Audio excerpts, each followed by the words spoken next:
क्या हम कभी यूएफसी के अंदर आगे बढ़ पाएंगे? इंडिया का एक और फाइटर जिनका नाम है कौशिक साई कुमार, यूएफसी के अंदर हार गया।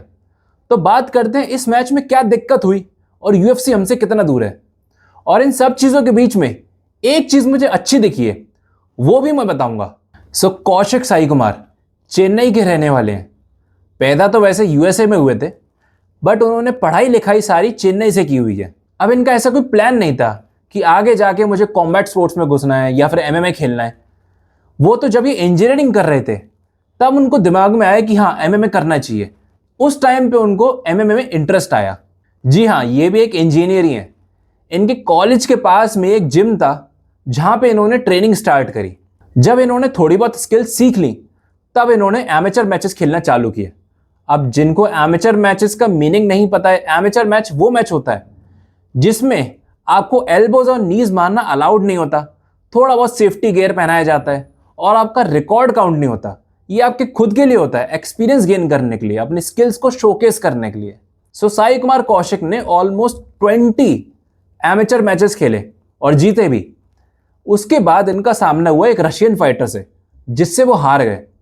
हारने के बाद उनको रियलाइज हुआ कि उनकी रेसलिंग की स्किल्स थोड़ी सी वीक हैं, जिसके लिए वो यूएस चले गए ट्रेनिंग करने।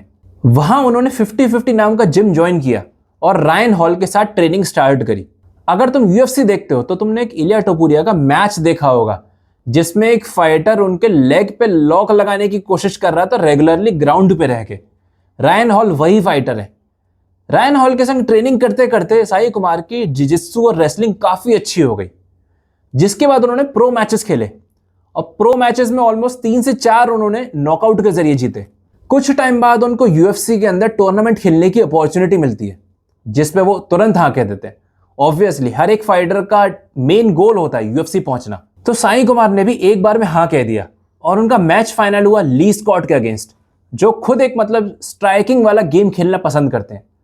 मैच स्टार्ट होते ही साई कुमार की स्किल्स में काफी ज्यादा इंप्रूवमेंट दिख रहा था। उनकी रेसलिंग और जिजित्सु काफी इंप्रूव हो चुकी थी। राउंड की शुरुआत में ही उन्होंने अपने ओपोनेंट को फुटलॉक में फंसा लिया। ओपोनेंट जैसे तैसे करके निकल गया, बट उसके बाद भी और अच्छे मोमेंट्स देखने को मिले उसी राउंड के अंदर।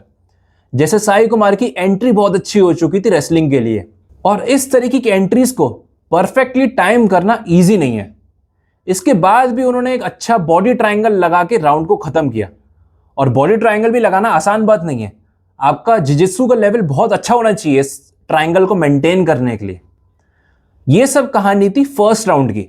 सेकंड राउंड में आने के बाद सब कुछ बदलने लगा। सेकंड राउंड में उनके ओपोनेंट ने उन पे बॉडी शॉट्स लगाना चालू कर दिया। अब जैसे ही आपके कोई बॉडी शॉट पड़ता है तो आपकी लंग्स की सारी हवा एक बार में बाहर आ जाती है और आप गहरी सांसें ले लेते हो दोबारा लंग्स को फिलअप करने के लिए। और ये बॉडी शॉट्स भी कोई हल्के नहीं थे, ये सारे बॉडी शॉट्स हैवी आ रहे थे, पावर के साथ पंचेस और स्पिनिंग बैक किक्स, और ये किक्स भी बिल्कुल निशाने पे लग रही थी और साई कुमार धीरे पड़ने लगे। थर्ड राउंड में जाके साई कुमार की एक्टिविटी ऑलमोस्ट खत्म ही हो गई। उनके हाथ नीचे आने लगे। ओपोनेंट ने इस चीज का फायदा उठाया और लोडअप करना चालू किया और गेम ओवर। अब यार इस हार के पीछे की वजह क्या है? साई कुमार इंडिया से बाहर गए थे बेटर ट्रेनिंग के लिए। सबसे पहली बात तो मैं इस चीज से अग्री नहीं करता हूं। इंडिया में भी अच्छे कोचेस हैं, अच्छी अकेडमीज हैं, माना कि उस लेवल की नहीं है, बट फिर भी ऐसी सिचुएशन नहीं है कि आप सब कुछ बेच बाच के इंडिया के बाहर जाओ ट्रेनिंग करने के लिए। डेफिनेटली अगर आप अफोर्ड कर सकते हो तो जरूर जाओ, बट इतना डिफरेंस नहीं है कि आप बहुत ज्यादा पैसे खर्च करके बाहर जाओ। एक फायदा आपको जरूर मिलेगा बाहर जाके कि आपको अपॉर्चुनिटी ज्यादा मिलेंगी। वहां पे एमेचर मैचेस ज्यादा होते हैं और आपको स्किल्स शोकेस करने के मौके ज्यादा मिलेंगे। प्लस मेरे कोच के कुछ कॉन्टैक्ट्स हैं जो कि यूएसए में ट्रेनिंग कर रहे हैं, तो वहां पे उनके एक्सपेंस तो ज्यादा रहते हैं, बट वहां लोगों को यूएफसी के अंदर ही पहुंचने के लिए 3 से 4 बार मौके मिल जाते हैं एक साल के अंदर। तो अपॉर्चुनिटीज तो वहां पे ज्यादा हैं, लेकिन अपॉर्चुनिटीज एक तरफ, जब हम पहुंचते हैं वहां पे तो हार क्यों जाते हैं? तो उसका रीजन है एक्सपीरियंस। बाहर के फाइटर्स एमेचर मैचेस का बहुत ज्यादा एक्सपीरियंस ले लेते हैं, जिस वजह से उनको प्रो मैचेस खेलने में आसानी होती है।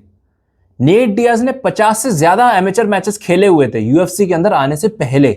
इंडिया के अंदर इतने एमेचर इवेंट्स ही नहीं होते, और अगर होते भी हैं तो उल्टा हमें पैसे देने पड़ते हैं वहां पे पार्ट लेने के लिए, जिसमें भी जीतने के बाद कोई कैश प्राइज नहीं होता।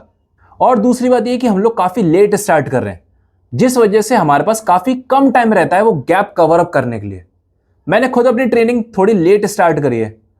अब इन सब चीजों के बीच एक चीज मुझे अभी भी अच्छी दिखाई दे रही है, वो ये कि इंडिया के अंदर एमएमए बहुत ही तेजी से फैल रहा है। तुम अगर 5 साल पहले की बात करोगे तो एक ही फाइटर यूएफसी पहुंचा हुआ था जिसका नाम है भरत खंडारे। लेकिन आज की तारीख में इसी साल में ही 4 से 5 फाइटर यूएफसी के अंदर खेल चुके। हार जीत अलग चीज है, बट इंडिया के अंदर एमएमए का क्रेज बहुत तेजी से फैल रहा है, जिस वजह से लोग भी थोड़ा सा अर्ली एज से ट्रेनिंग स्टार्ट कर रहे हैं। और मेरे हिसाब से साई कुमार ने कोई खराब परफॉर्मेंस नहीं दी है। वो तो बस उनका ओपोनेंट ठान के आया हुआ था कि मैं किसी हालत में जीत के जाऊंगा। बाकी तुम मुझे बताओ, इंडिया में ऐसे क्या चेंजेस लाए जाएं जिससे यूएफसी में हम थोड़ा सा आगे बढ़ सकें। और चैनल पे नए तो सब्सक्राइब कर देना। See you in the next video.